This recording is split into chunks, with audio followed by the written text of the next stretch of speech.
SSC ने option कम preference की तो लिस्ट निकाल दी है, लेकिन 2026 का नोटिफिकेशन अभी भी जो है आना बाकी है। और अब कई बच्चों के सवाल आने शुरू हो गए हैं। एक्चुअली मुझे लगता है 2 सवाल खासकर कमेंट सेक्शंस में आ रहे हैं कि सर एक नोटिफिकेशन कब आएगा और उसमें इस बार वैकेंसीज कितनी हो सकती हैं। अब देखिए इस बात को मैं सही बताऊं एड्रेस करना बहुत ज़रूरी इसलिए क्यों हो गया, क्योंकि कई बच्चों के मेरे पास लगातार ईमेल आए हैं जिसमें कि वो कह रहे हैं कि सर हम परेशान हो रहे हैं। अब एक ऐसा होता है कि भाई पहले अब एक्सपेक्टेशन थी चलो 15 दिन 20 दिन 1 महीने लेट आ जाएगा। अब सर मार्च में कहाँ आना था, अप्रैल निकल चुका है, मई निकल चुका है, जून निकलने वाला है। ठीक है, तो सर ये नोटिफिकेशन आखिर आएगा कब? तो देखिए एक चीज़ मैं थोड़ी बहुत बातें क्लियर कर देता हूँ कि देखिए एसएससी हालांकि लेट कर रहा है, इसमें कोई डाउट नहीं है।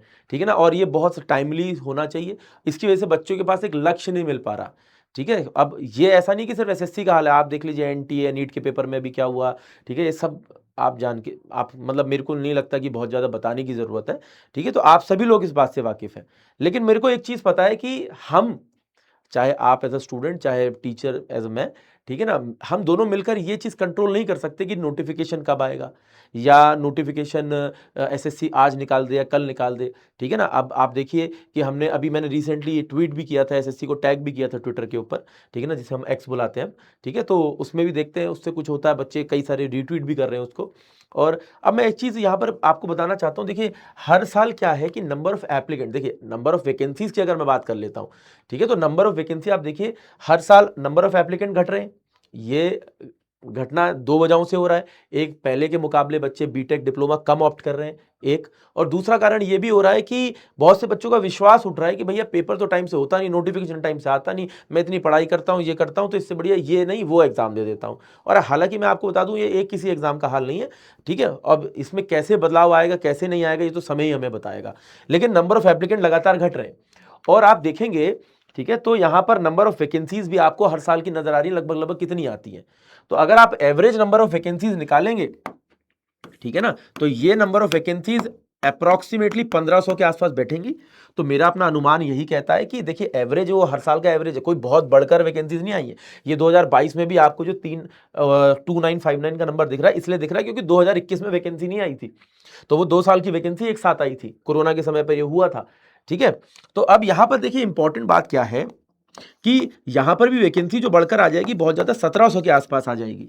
ठीक है, मतलब 1500 से 1600 1700 इससे ज्यादा नहीं आएगी। ठीक है ना, यही एक एवरेज नंबर है जो हमेशा फॉलो भी होता हुआ आ रहा है। ठीक है ना, कभी अगर इन्होंने एक साथ ज्यादा निकाल दी तो अगले ईयर में कम कर दी, कहीं एकदम कम करी है, ठीक है ना, तो फिर एकदम से बढ़ाई है, ऐसे कुछ उछाल गिराव आता रहता है, लेकिन एवरेज वही 1500 के आसपास घूमता है। अच्छा, अब इसमें बात क्या है कि देखिए एप्लीकेंट घट रहे हैं, तो इससे आपको नजर आ रहा होगा कि चलो यार मुझे तो फायदा ही हो रहा है कि मेरे को कम नंबर ऑफ एप्लीकेंट से फाइट करना पड़ेगा उतनी ही नंबर ऑफ सीट्स को एक्वायर करने के लिए। ठीक है, वो पॉइंट समझ में आता है। लेकिन एक चीज मैं बता दूं, जो बच्चे परेशान हो रहे हैं और मुझे लगता है कि सबसे मेजर वजह इस वीडियो को बनाने की यही है, तो मैं उनको ये कहना चाहता हूं कि देखिए आप, एसएससी किस तरह से वर्क कर रहा है आप भी जानते हैं मैं भी जानता हूं। ठीक है ना, लेकिन हम इसे कंट्रोल नहीं कर सकते हैं, हमारे कंट्रोल के अंदर है नहीं ये। ठीक है, चाहे एज अ स्टूडेंट आपके चाहे एज अ टीचर मेरे। अब जो अगर हम एक चीज जो कर सकते हैं वो ये है कि जो समय आपको, ठीक है, नोटिफिकेशन लेट हो रहा है, लेट होने की वजह से आपको एक लक्ष्य नहीं मिल पा रहा है, तो आप ऐसे मान के चलिए कि यार मैं अपना लक्ष्य सितंबर का या अक्टूबर, देखिए आप सिंपल सी बात है, जुलाई में नोटिफिकेशन अगर आता है तो 2 महीने का गैप वो डालेंगे ही डालेंगे। ठीक है, तो इस मान के चलिए अगस्त तक फॉर्म भरा जाएगा, फिर सितंबर होगा, अक्टूबर में आपका कहीं जाकर पेपर होगा। ठीक है, तो अक्टूबर का अगर आप लक्ष्य मानकर चलें तो उसके हिसाब से अपना स्टडी प्लान तैयार करें और उसके हिसाब से अपना पढ़ना शुरू करें। मतलब इसमें आपके लिए बेस्ट तरीका यही है कि आप अपना एक आर्बिट्री लक्ष्य बना लो, आर्बिट्री रेफरेंस बना लो, एक डेटम मान लो कि भैया मेरे को यार इसके यहां से आज से अपनी तैयारी में शुरू कर रहा हूं, या मैंने इतनी तारीख से शुरू करी थी और इतनी तारीख तक खत्म करनी है। एसएससी मान लेते हैं इससे और लेट होता है तो आपको जो एडिशनल टाइम मिलेगा आप उसको रिवीजन में प्रैक्टिस में और डाल देना। ठीक है ना, और अगर एसएससी क्या कहते हैं उससे पहले कंडक्ट करा लेते हो तो एटलीस्ट आप अपने प्लान के अंदर होंगे, आपको अपने प्लान को तेज करना होगा बस। ठीक है ना, अगर आप इंतजार करेंगे तो इंतजार करने की वजह से क्या होगा, आप डीले करते रहेंगे। और फिर इंजीनियरिंग है यार, इंजीनियरिंग में तो इतने सब्जेक्ट्स हैं, फिर इंजीनियरिंग के अलग हो गए, नॉन टेक के अलग हो गए, and that will take lot of time to complete. तो बहुत ज़्यादा समय जब लगता है और फिर हम उतने कम समय में किसी चीज़ को करना चाहते हैं, तो फिर इतना ही प्रेशर हमारे ऊपर बिल्ड हो जाता है, ठीक है? तो वही आपके लिए स्ट्रेस का कारण हो जाएगा। हो सकता है फिर आप इतना सिलेबस एक साथ ना कवर कर पाएँ। तो बहुत अच्छी एडवाइस मैं आपको यही दूँगा कि अपनी आज से ही अपनी जर्नी शुरू करिए।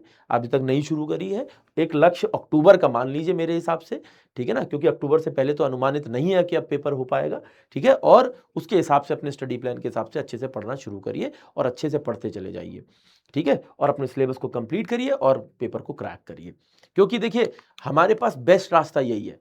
हाँ, कोशिश कर रहे हैं, मैंने अभी जैसे ट्वीट भी किया ट्विटर के ऊपर कि भई नोटिफ़िकेशन कब आएगा ये वो, कई बच्चों ने उसको रीट्वीट भी किया है, ठीक है? आप भी चाहें तो ट्विटर पे जाके उसको रीट्वीट कर सकते हैं। लेकिन मैं एक चीज़ ये कह रहा हूँ कि देखिए रीट्वीट हम करते रहेंगे, एसएससी को से सवाल पूछते रहेंगे, ठीक है? लेकिन अपनी पढ़ाई को भी साथ-साथ आगे बढ़ाते रहना है। बाकी आप देखिए एसएससी अगर आपका टारगेट है तो कोई ना कोई डिपार्टमेंट भी आप चाहते होंगे, तो जो डिपार्टमेंट आप चाहते हैं, ठीक है ना? मैंने इसके ऊपर एक पूरी वीडियो भी बना रखी है कि हर डिपार्टमेंट के क्या फ़ायदे हैं, क्या नुकसान है। तो आप अपना लक्ष्य जो डिपार्टमेंट आपके लिए बेस्ट सूटेबल है उसके हिसाब से बना सकते हो, ठीक है? और मैंने वो वीडियोज़ भी बना रखे हैं जिसमें मैंने बता रखा है कि कौन-सा डिपार्टमेंट कितने नंबर पे अप्रॉक्सिमेटली मिलता है, तो उतने नंबर को टारगेट करते हो, अपनी पढ़ाई को कर सकते हो। और जो भी डिपार्टमेंट आपके लिए बेस्ट हो, वो आप चुन करके आप उसमें जा सकते हैं सेलेक्ट होकर के। आपके लिए बेस्ट डिपार्टमेंट कौन-सा है? कमेंट करके ज़रूर बताइएगा।